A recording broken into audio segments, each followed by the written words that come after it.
मतलब बताया था। तो कंसेंट्रेशन का क्या मतलब था? कंसेंट्रेशन का मतलब होता है अमाउंट ऑफ सॉल्यूट जो किसी पर्टिकुलर अमाउंट ऑफ सॉल्वेंट में डिजोल्व हो, मतलब कितना अमाउंट ऑफ सॉल्यूट कितने सॉल्वेंट में डिजोल्व है उसे हम कंसेंट्रेशन निकालते हैं। तो कंसेंट्रेशन टर्म्स को पढ़ने से पहले हमें 11th की कुछ बेसिक चीजों के बारे में पता होना चाहिए, जैसे कि अबाउट मोल। अच्छा, तो आप लोगों को पता है व्हाट इज मोल? मोल का क्या मतलब होता है? अब हमारे लिए हम मोल को इतना कॉम्प्लिकेटेड कर देते हैं, उसकी बहुत टफ डेफिनेशन निकाल देते हैं। मोल सिंपली कुछ भी नहीं है। मोल सिंपली एक क्वांटिटी है जिससे हम किसी चीज को मेजर करते हैं। फॉर एग्जाम्पल, मान लो अगर आप दुकानदार के पास जाते हो चीनी लेने, तो आप उसको ये बोलोगे अगर कि मुझे 5000 दाने चीनी के दे दे, वो दुकानदार आपको क्या कहेगा? वो दुकानदार आपको कहेगा भाई या तो आप खुद चीनी के दाने गिन लो बैठ के, या फिर दुकान से निकल जाओ। पर ऑन द अदर हैंड आप उसको बोलो 2 किलो चीनी दे दे, तो आपको 2 किलो चीनी दे देगा। तो इस पर्टिकुलर में केजी क्या है? इसमें केजी एक यूनिट है ऑफ मेजरमेंट। ऐसे ही जो मोल है, मोल भी एक यूनिट ऑफ मेजरमेंट ही होती है।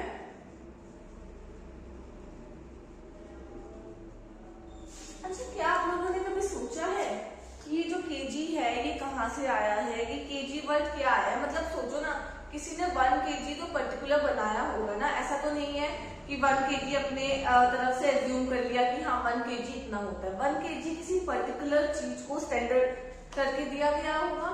तो क्या होता है, हमारे सेंट्रल ब्यूरो में एक सिलेंडर है, प्लेटिनम का सिलेंडर। उस प्लेटिनम के सिलेंडर के वेट को 1 केजी माना गया है। अच्छा, अब आप लोग सोचोगे कि क्या उस सिलेंडर का वेट गर्मी से, धूप से, किसी भी चीज से बढ़ता या घटता नहीं है? उसमें रस्ट नहीं लग जाता, जमने लग जाता? नहीं, वो प्लेटिनम है। Platinum is a Nobel metal. चलो छोड़िए ये सब। अभी मुझे ये बताना था कि केजी यूनिट ऑफ मेजरमेंट है, वैसे ही मोल भी एक यूनिट ऑफ मेजरमेंट है। अच्छा, 1 मोल की कितनी वैल्यू होती है? 1 मोल की वैल्यू होती है 6.023 इंटू 10 की पावर 23। इसको हम एक और चीज से मेजर करते हैं जिसको हम बोलते हैं Na, और Na is Avogadro's number.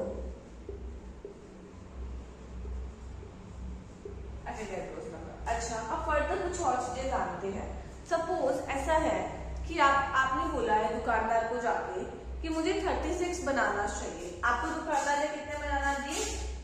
36 bananas. अब आपको इसको डजन में कन्वर्ट करना है। आपको पता है ना 1 डजन में कितने बनानास होते हैं? 12 बनानास। ठीक है, तो अब हम इसको कैसे कन्वर्ट कर सकते हैं? मैं कैसे बता सकती हूँ कि 36 बनाना कितने डजन होते हैं? तो सबसे पहले मैं 36 लिखूंगी, अपॉन में 12 कर दूंगी। 36 इज व्हाट? 36 क्या है हमारे पास? 36 है गिवन नंबर, मतलब इतने हमारे पास बनाना है। प्लस 12 क्या है? बट वी नो, हमें 12 पता है ना। और रेफरेंस नंबर। तो अगर मैं करूंगी तो मेरे पास 3 डजन बनाना आ जाएंगे। हमें पता लग जाएगा 3 डजन बनाना है। ऐसे ही मोल में होता है। अब हम मोल में क्या करते हैं? मोल, अगर हमें मोल्स निकालने हैं, एनसीडी नोट करते हैं, मोल्स निकालने हैं, तो मोल्स निकालने के लिए हम क्या करेंगे? गिवन मास अपॉन में एटॉमिक मास। क्योंकि एटॉमिक मास हमें एलिमेंट्स का पता है। ये मोल का फॉर्मूला होता है जो आपको आगे टॉपिक्स में यूज होगा, इसलिए मैंने ये मोल बता दिया है यहाँ पे। अभी के लिए मोल इतना इनफ है। बाकी चैप्टर 1 11th में भी मोल आता है, वहां हम डिटेल में पढ़ते हैं। इसको नोट डाउन कर लीजिए।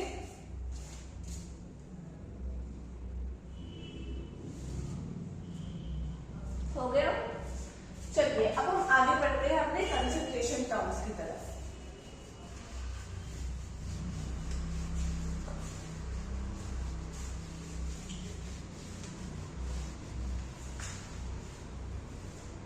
तो हमारी पहली कंसंट्रेशन टर्म है मास परसेंटेज और मास बाय मास परसेंटेज। अच्छा, मास बाय मास, इस वर्ड से आप क्या समझ रहे हैं? मास बाय मास वर्ड का क्या मतलब होगा कि एक गिवन मास उसके अपॉन में भी गिवन मास, मतलब मास बाय मास परसेंटेज में क्या होता है, मास ऑफ सॉल्यूट या फिर किसी कंपोनेंट का अपॉन में टोटल मास ऑफ सॉल्यूशन। अच्छा परसेंटेज है, परसेंटेज के लिए 100, ये होता है simply mass percentage. 10 gram glucose का सॉल्यूशन है। अब क्या करते हैं अब सिमिलरली 10 ग्राम तो आपका ग्लूकोज है, मतलब 10 ग्राम तो आपका सॉल्यूट है ही, और सॉल्यूशन कितना है 100 ग्राम। 100 ग्राम क्या है, सॉल्यूशन है। अब अगर मुझे सॉल्वेंट निकालना होता कि सॉल्वेंट कितना है, तो हमेशा याद रखना mass of the solution equals to mass of the solute plus mass of the solvent. तो mass of the solution given है 100 gram, mass of the solution है 10 plus mass of the solvent find करना है, तो mass of the solvent कितना आ जाएगा 90 ग्राम। Got it? ये था हमारा मास परसेंटेज। इसमें से जैसे भी क्वेश्चन बन सकते थे, जो भी अप्लाई हो सकता था, मैंने सब बता दिया है, आप एक बार नोट डाउन कर लीजिए।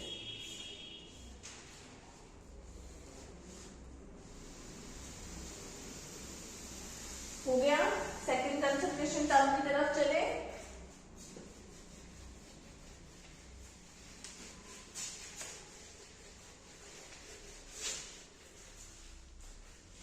चलिए अब हमारी सेकंड कंसंट्रेशन टर्म कौन सी है? सेकंड कंसंट्रेशन टर्म है वॉल्यूम परसेंटेज और वॉल्यूम बाय वॉल्यूम परसेंटेज।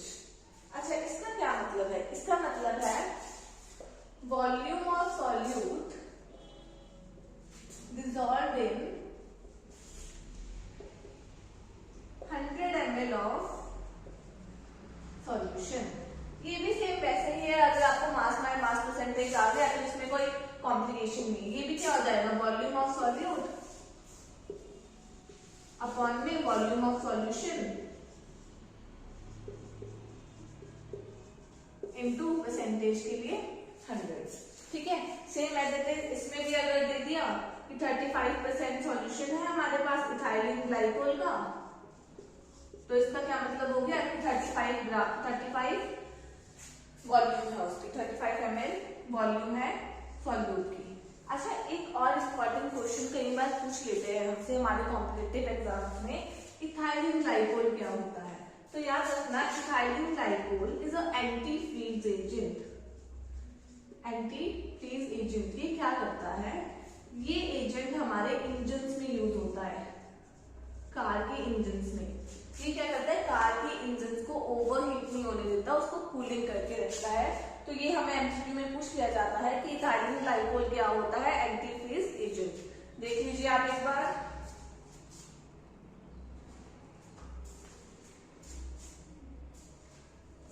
अच्छा अब थर्ड भी हमारी सिमिलर है, अभी बहुत इजी टर्म चली है।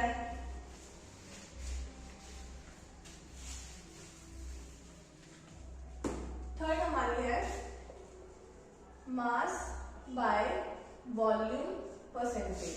सिंपल, आपको ये समझ आ ही गया होगा कि इसमें क्या करना है, मास ऑफ सॉल्यूट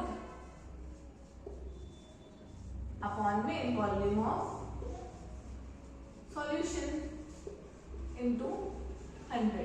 ये कब मोस्टली यूज होता है, ये यूज होता है मेडिसिन के लिए। मेडिसिन के लिए क्यों यूज होता है, क्योंकि मेडिसिन से मोस्टली हम जो सॉल्यूशन लेते हैं उसको हम एज अ लिक्विड फॉर्म में लेते हैं, इसलिए मेडिसिन के लिए यूज होता है। एक बात याद रखना, ये जो कंसंट्रेशन टर्म्स है ये बहुत इंपॉर्टेंट टॉपिक है। क्यों? क्योंकि आपके 11th में भी है, 12th में भी है, और ऑलमोस्ट हर कॉम्पिटिटिव एग्जाम्स में पूछा जाता है। यहाँ तक देखिए, यहाँ तक कीजिएगा। अब अगले पे चलते हैं।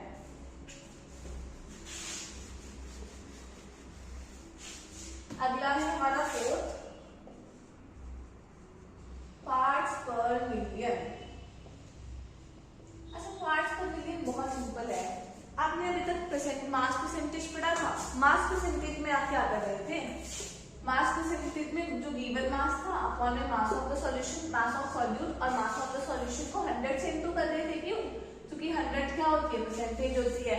अब यहाँ पे मिलियंस है, मिलियन क्या होता है 10 की पावर 6।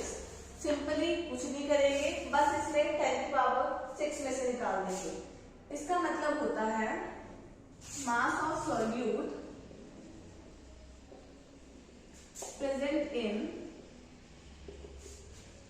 10 की power 6 parts of solution. Got it?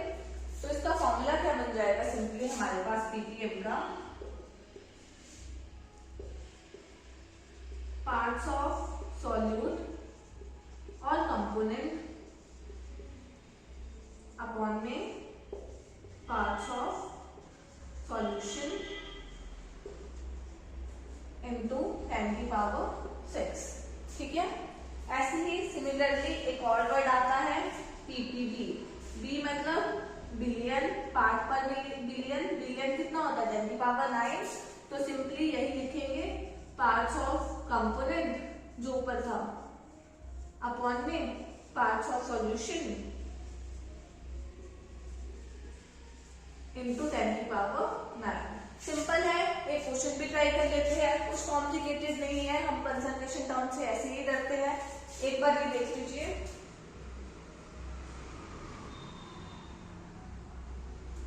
ठीक है. अच्छा सोचो, हमें दिया है 20 ppm NaCl सॉल्यूशन. इसका क्या मतलब है? इसका मतलब है कि 20 ग्राम NaCl है इन 10 की पावर 6 ग्राम ऑफ सॉल्यूशन में. जैसे उसमें करते थे ना 20 ग्राम है 100 ग्राम, बस इसमें 100 को 10 की पावर 6 ग्राम से रिप्लेस कर दिया है. अभी मैं क्वेश्चन कराती हूँ, उससे और क्लैरिटी आ जाएगी. ये नोट कर लीजिए.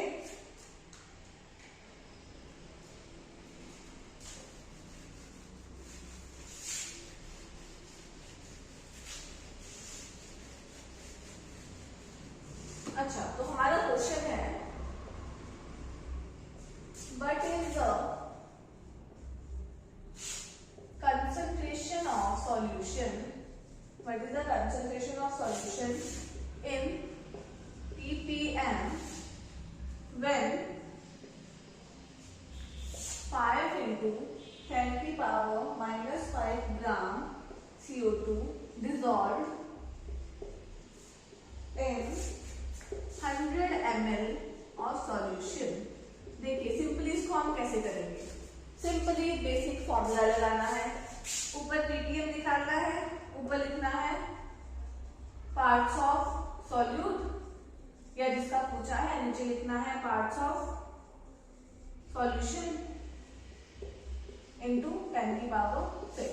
पार्ट्स ऑफ सॉल्यूट कितने हैं? 5 इंटू 10 की power -5. Part of solution is 100 ml into 10 की पावर 6. कितना हो जाएगा?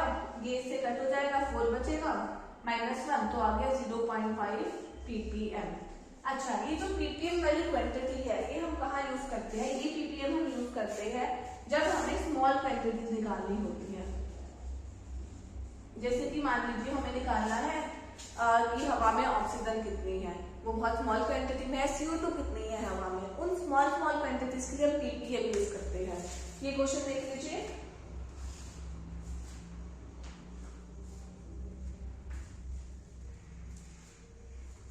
अच्छा, अब हम चलते हैं हमारे 3 इंपॉर्टेंट कंसंट्रेशन टर्म्स की ओर.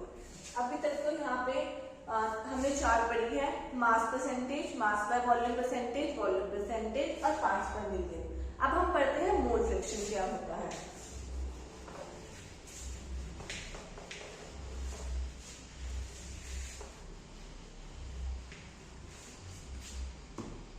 अब हम पढ़ते हैं मोल फ्रैक्शन.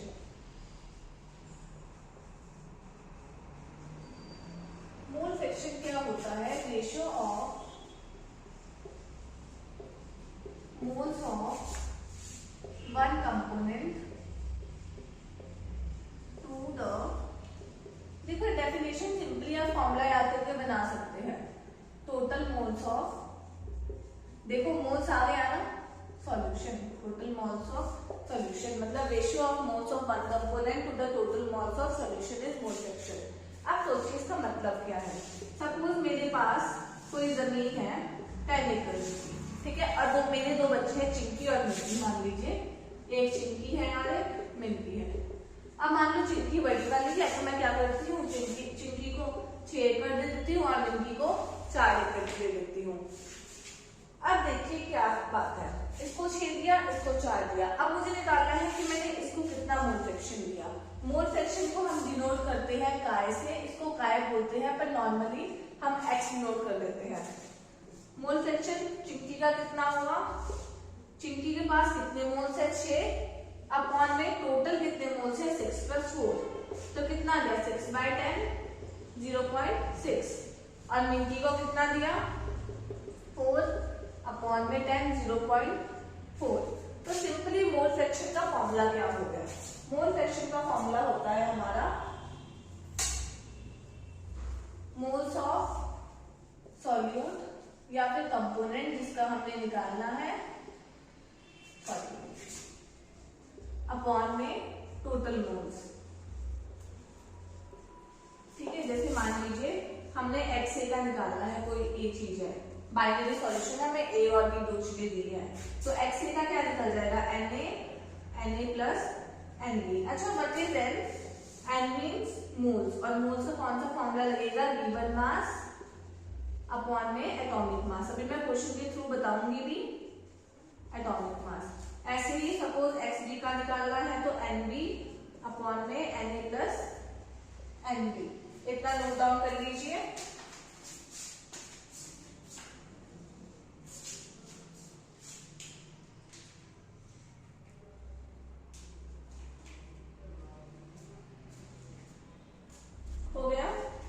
हो गया। अच्छा ठीक है, अब एक इंपॉर्टेंट पॉइंट याद रखना कि sum of all the mole fractions is 1। मतलब मान लो हम पे XA, XB, XC so on XN है, तो इन सबका सम हमेशा 1 आएगा। Means sum of all mole fractions is always 1। अब देखिए हमने यहाँ पे ये भी लिया था, तो हम पे चिंकी का कितना था 0.6 और मिंकी का कितना था 0.4। इनको सम करेंगे तो कितना आएगा 1। तो हमेशा याद रखना sum of all the mole fractions is always 1 होता है। ठीक है, अब देखिए हम एक क्वेश्चन करते हैं, क्वेश्चन के थ्रू समझाते हैं आपको।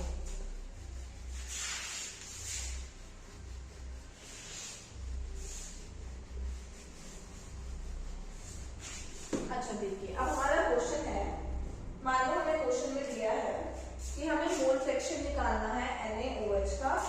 NaOH का हमें मास दिया है 0.4 ग्राम इन 1.8 ग्राम ऑफ H2O। हमें इसका मोल फ्रैक्शन फाइंड करना है। अब हम कैसे निकालेंगे, हमेशा जब भी मोल फ्रैक्शन निकालना हो या फिर आगे हम 2 टर्म्स और पढ़ेंगे वो निकालनी हो, सबसे पहले मोल्स निकाल लीजिए। तो सबसे पहले मैं क्या निकालूंगी, moles of NaOH। Moles of NaOH कितने आएंगे, गिवन मास अपॉन में एटॉमिक मास। अच्छा आप में से किन लोगों को एटॉमिक मास पढ़ना नहीं, एटॉमिक मास निकालना नहीं आता, मॉलिक्यूलर मास या एटॉमिक मास, इसको हम मॉलिक्यूलर मास भी बोलते हैं, ये निकालना किस किस को नहीं आता। देखिए कुछ भी नहीं है, आपने 11th में सीखा होगा, नहीं सीखा तो मैं बता देती हूँ। मॉलिक्यूलर मास है, एटॉमिक मास कैसे निकालते हैं।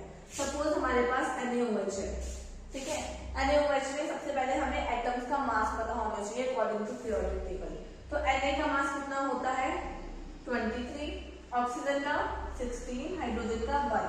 तो अगर हम इसका सम करेंगे तो कितना आएगा 40। कुछ नहीं करना है, बस 23 + 16 + 1 सम करते रहना है। तो सम करेंगे तो कितना आ गया 40। तो गिवन मास कितना है 0.4, एटॉमिक मास कितना है 40। तो गिवन मास अपॉन में एटॉमिक मास आ गया।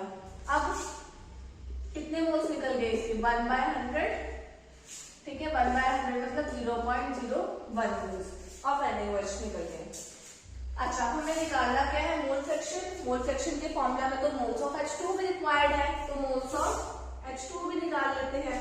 मोल्स ऑफ H2 के लिए कितना दिया है 1.8 ग्राम गिवन, अपॉन में मॉलिक्यूलर मास निकालना हो तो देखो कितने H का कितना होता है 1 और 2 H है तो 2 × 1 प्लस ऑक्सीजन का 16 कितना हो गया 18। तो कितना आ जाएगा, ये आएगा आपका 0.1 मोल्स। ठीक है, अब मोल फ्रैक्शन निकालना है, मोल फ्रैक्शन ऑफ NaOH। तो क्या फॉर्मूला था, मोल्स ऑफ NaOH अपॉन में moles of NaOH plus moles of H2O। तो मोल्स ऑफ NaOH कितने हैं 0.01 अपॉन में 0.1 प्लस 0.01 या जाएगा 0.01 0.11 तो कितना आ गया 1/11 1/11 आ गया। अब सोचो 1/11 आ गया। अब अगर मुझे ये भी पूछा होता है कि मुझे मोल फ्रैक्शन ऑफ H2O निकालना है तो मोल फ्रैक्शन ऑफ H2O निकालने के लिए आप पूरा फिर से करने मत बैठ जाना। सिंपली इसके मोल्स आ गए, हमें पता है कि जो टोटल मोल्स का सम होता है वो कितना होता है 1। तो हम मोल्स ऑफ H2O कैसे निकाल सकते हैं 1 माइनस 1/11 करके, सिंपल। ठीक है, एक बात याद रखना और कि हमेशा मोल फ्रैक्शन किसी एक कंपाउंड का 1 से कम ही आएगा। क्यों? क्योंकि सम 1 है तो एक का तो 1 से कम होना ही है। तो ये देख लीजिए, फिर आगे बढ़ते हैं।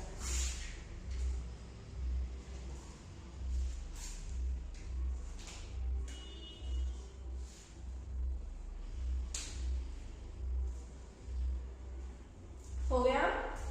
चलिए अब हम अगली कंसंट्रेशन टर्म की ओर बढ़ते हैं।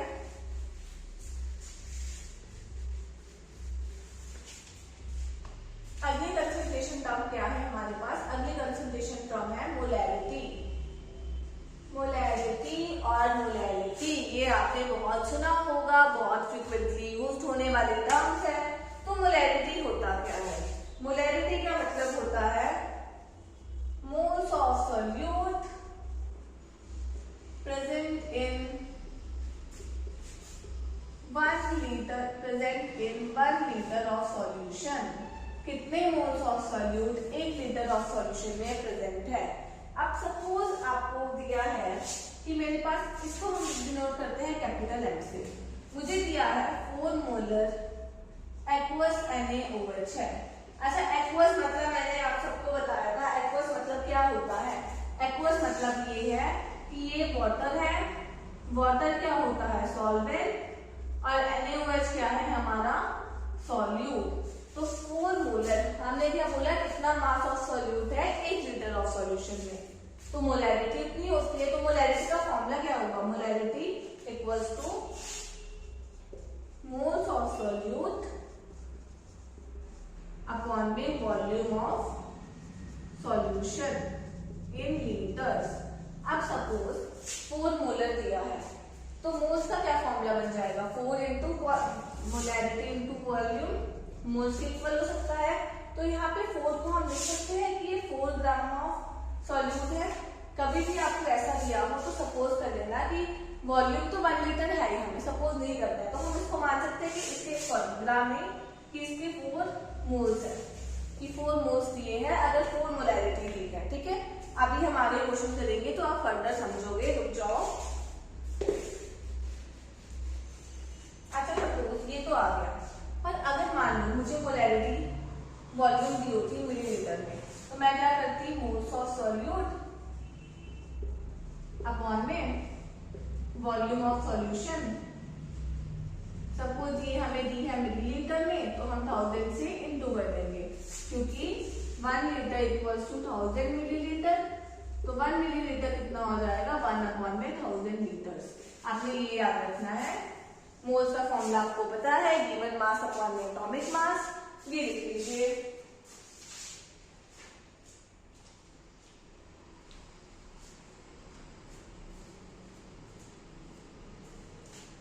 ठीक है, अब हम एक क्वेश्चन करते हैं।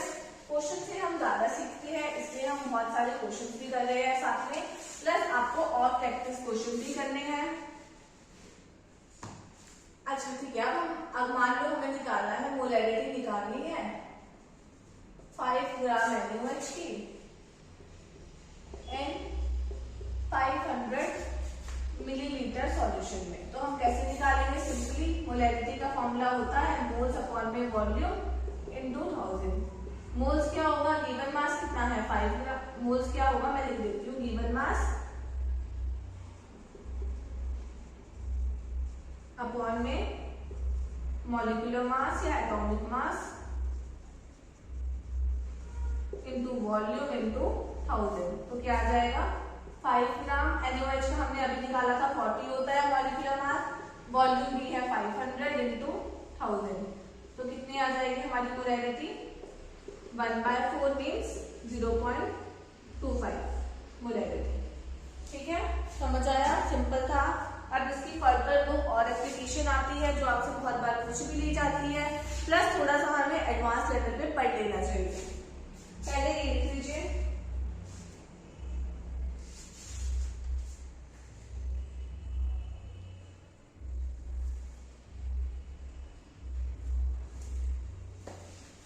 चलिए अब आगे करते हैं।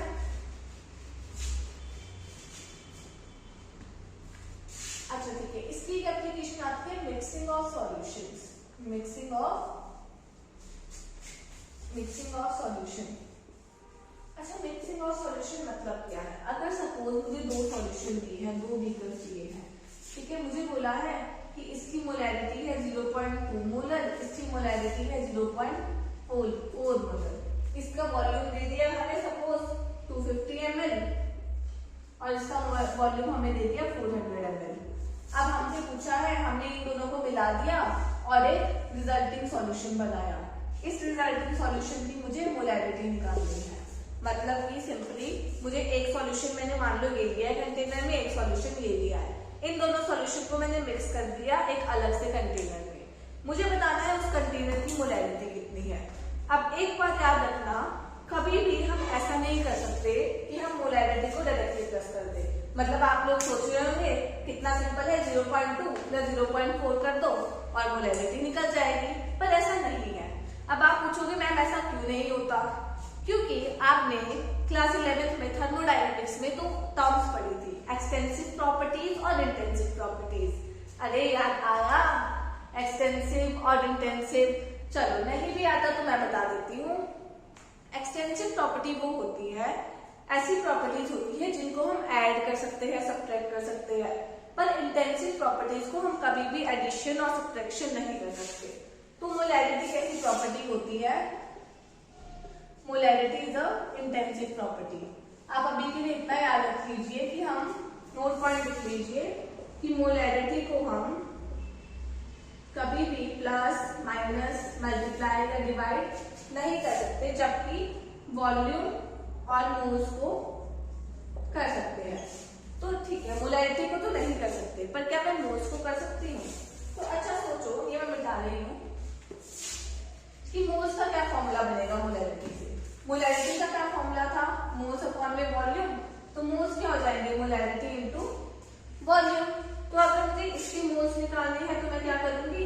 Molarity into volume.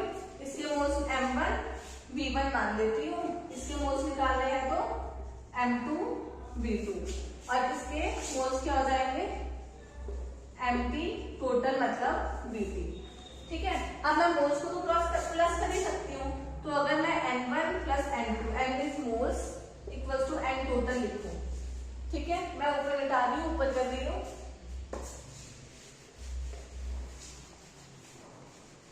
अच्छा, तो क्या बनेगा यहाँ से मैं लिख सकती हूँ m1 v1 plus m2 v2 equals to mt vt।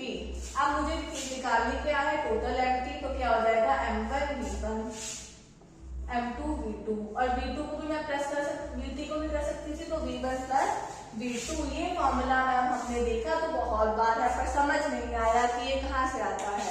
अब पता लगा कहाँ से आता है, देख लीजिए, इसको नोट कर लीजिए। यहाँ से हम मोलैरिटी टोटल निकाल सकते हैं।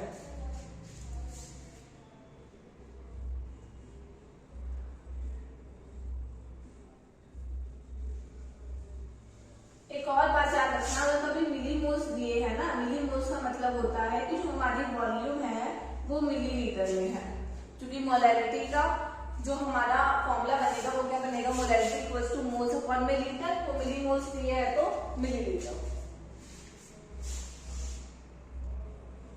ठीक है, ये हो गया। अब अगर मुझे m टोटल निकालनी है इस फॉर्मूले से, मैं आपको निकाल के भी बता देती हूँ। m1 कितना है? 0.2, v2 कितना है? 250, m2 है 0.4 इंटू 400 अपॉन में v1 प्लस v2 कितना हो जाएगा? 400 प्लस 250, ये हो जाएगा आपका 650। ठीक है, तो यहाँ से कितना आ जाएगा? 50 प्लस 160 अपॉन में 650। इसको फर्दर सॉल्व करके आपका mt निकल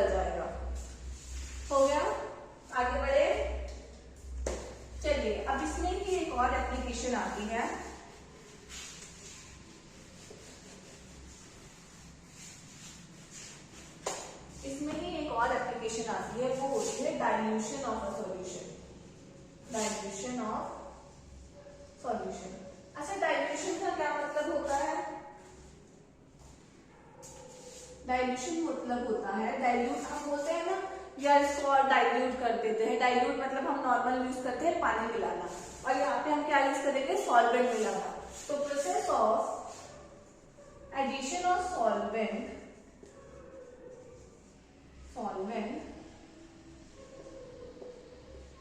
keeping amount of solute same।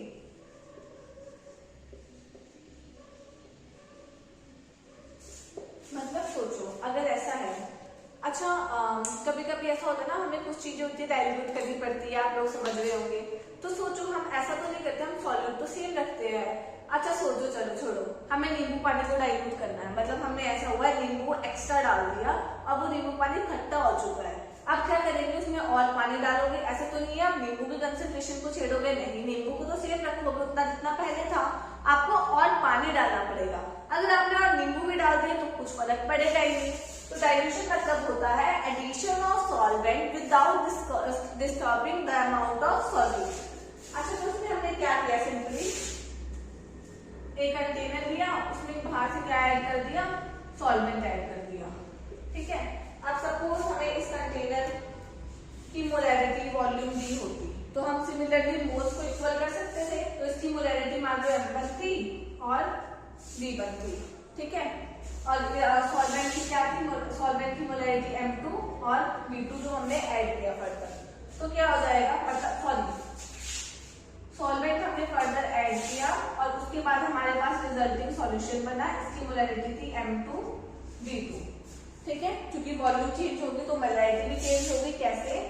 M equals to NV होता है, N को हमने क्या रखा? सेम रखा, तो मतलब वॉल्यूम बढ़ेगी तो मोलैरिटी कम होगी, तो मतलब वॉल्यूम में चेंज आएगा तो मोलैरिटी में भी चेंज आएगा। तो यहाँ से हम मोल्स को इक्वल कर सकते हैं, तो क्या आ जाएगा? M1 V1 equals to M2 V2। ये वाला फॉर्मूला हमेशा यूज होता है in the case of dilution.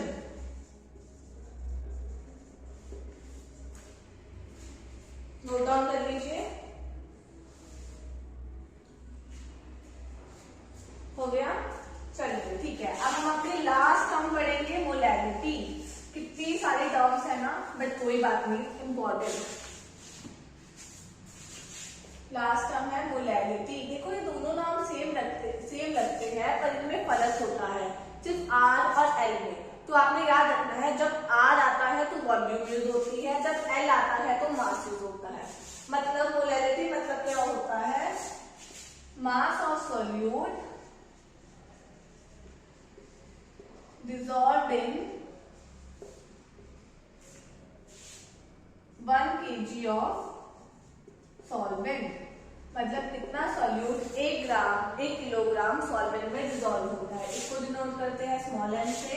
तो मोलैरिटी का फॉर्मूला होता है mass of solute, sorry mass नहीं, moles, my mistake, moles of solute and mass of solvent in KGs. अब सपोज उसकी तरह ये केजी में ना हो, ग्राम में हो, तो क्या करेंगे? 1 kg इक्वल्स टू 1000 ग्राम। तो मास ऑफ सॉल्वेंट अगर हम ग्राम्स में लें तो किससे इंटू कर देंगे? 1000 से। ये फॉर्मूला याद रखना। ठीक है, चलो कोशिश करते हैं मोलैरिटी पे। देखो मोलैरिटी में फर्क कहाँ है? मास ऑफ सॉल्वेंट में। और मोलैरिटी में क्या लेते थे? Volume of solution. चलो अगर मान लीजिए हमें क्वेश्चन दिया है, हमें क्वेश्चन क्या दिया है कि 3 ग्राम ऑफ इथेनोइक एसिड है, इथेनोइक एसिड है इन 75 ग्राम बेंजीन में। अच्छा, इथेनोइक एसिड का फॉर्मूला क्या होता है? हमें तो नहीं पता। अच्छा, आप इसमें सॉल्यूट और सॉल्वेंट कैसे पहचानेंगे? मैंने बताया था सॉल्यूट कौन सा होता है जो कम क्वांटिटी में होता है, और सॉल्वेंट कौन सा होता है जो लार्ज क्वांटिटी में होता है। तो इथेनोइक एसिड क्या होता है? CH3COOH।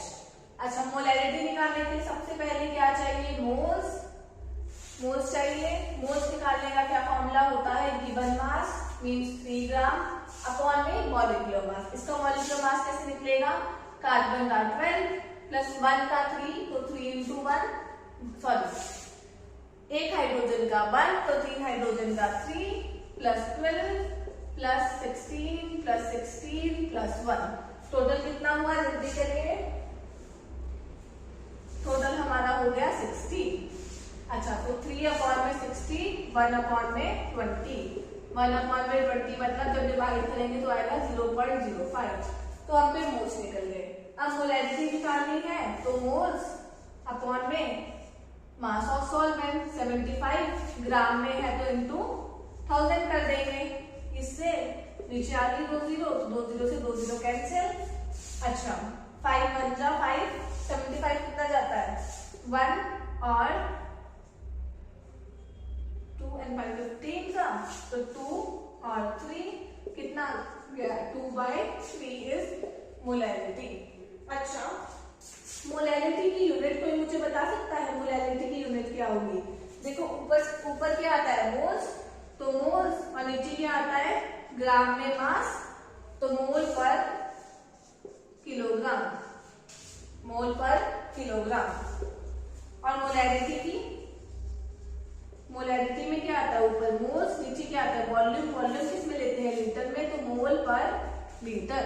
ये दोनों यूनिट्स याद रखना, ये लिख लीजिए। थोड़ा सा और आगे मुझे आपको बताना है,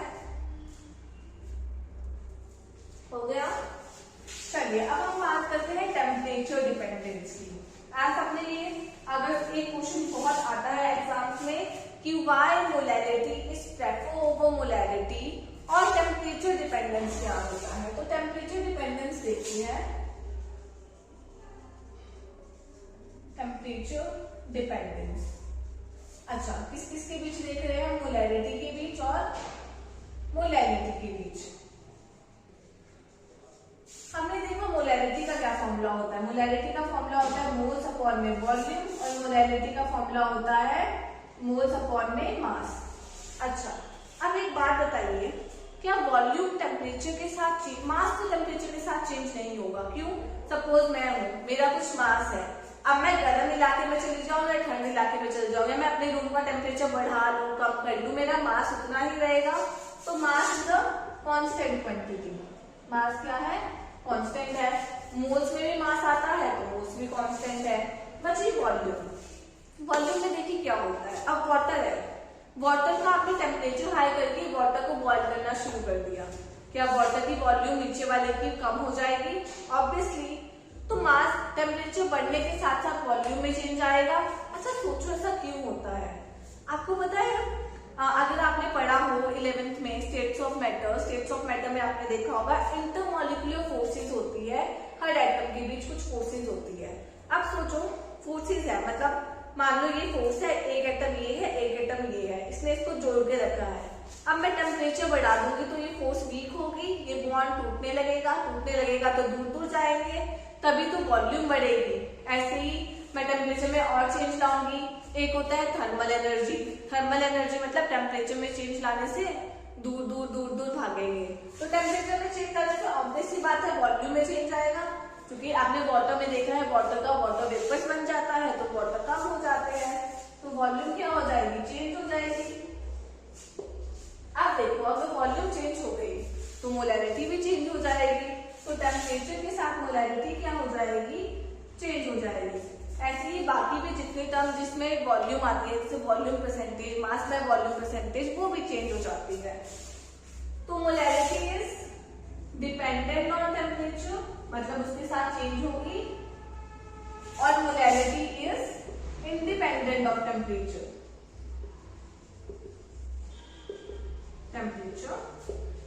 that's why molarity preferred over molarity. ठीक है, आई होप आप सबको समझ आया होगा, लेक्चर अच्छा लगा होगा तो लाइक शेयर एंड